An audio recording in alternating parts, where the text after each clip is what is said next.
सामान्यतः मान लिया जाता है कि मंत्र का उच्चारण करने मात्र से वो कार्य हो जाएगा जो मंत्र में कहा गया है, अर्थात जो मंत्र का अर्थ है।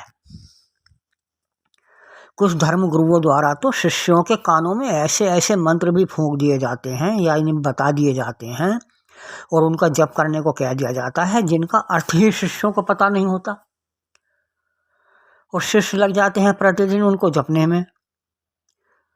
वास्तव में बहुत सारे मंत्र ऐसे होते भी हैं जो उनका कोई अर्थ होता ही नहीं है, एक शब्द के रूप में भी होते हैं, ऐसे ऐसे शब्द जो निरर्थक हैं।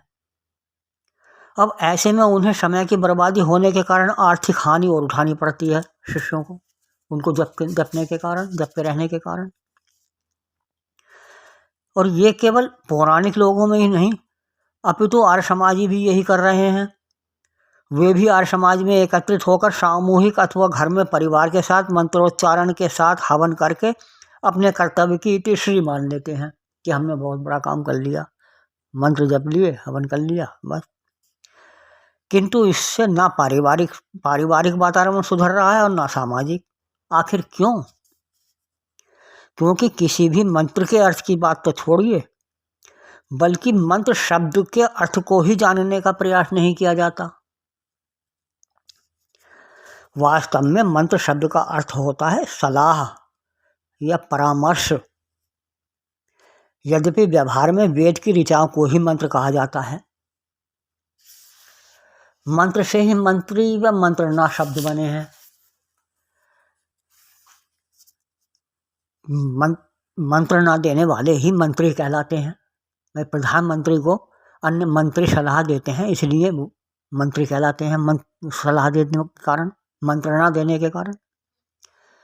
वेदों आदि में जो मंत्र हैं वे वास्तव में लोगों को सलाह हैं, कर्म करने की सलाह और कर्म करके उनके अनुसार फल प्राप्त करने की सलाह। इस प्रकार मंत्र विशेष को जपने से कोई लाभ नहीं। हाँ, यदि उच्चारण किए बिना भी उस मंत्र यानी सलाह में कही गई बात को मानकर अमल किया जाए उस पर, तो लाभ हो सकता है। यही है मंत्र का प्रभाव। इस प्रकार केवल वेदों की ऋचाओं को ही नहीं, अपितु आधुनिक विज्ञान अथवा गणित के सिद्धांतों को भी मंत्र कहा जा सकता है। और जैसे इनके रटने मात्र से नहीं, अपितु इनके अनुसार क्रिया करने पर ही कोई प्रभाव हो सकता है, उसी प्रकार वेद मंत्रों को बोलने से कुछ भी प्राप्त होने वाला नहीं, अपितु मंत्रों में कही गई बातों को मानकर उन पर अमल करने से ही वे प्रभावित हो सकती हैं। मंत्रों को बोलने का सदुपयोग केवल उतना ही हो सकता है कि इन्हें बोलकर अन्य लोगों को उनकी भाषा में इनका अर्थ बताया जाए। इस प्रकार यह उपयोग भी एक सलाह के ही रूप में हुआ।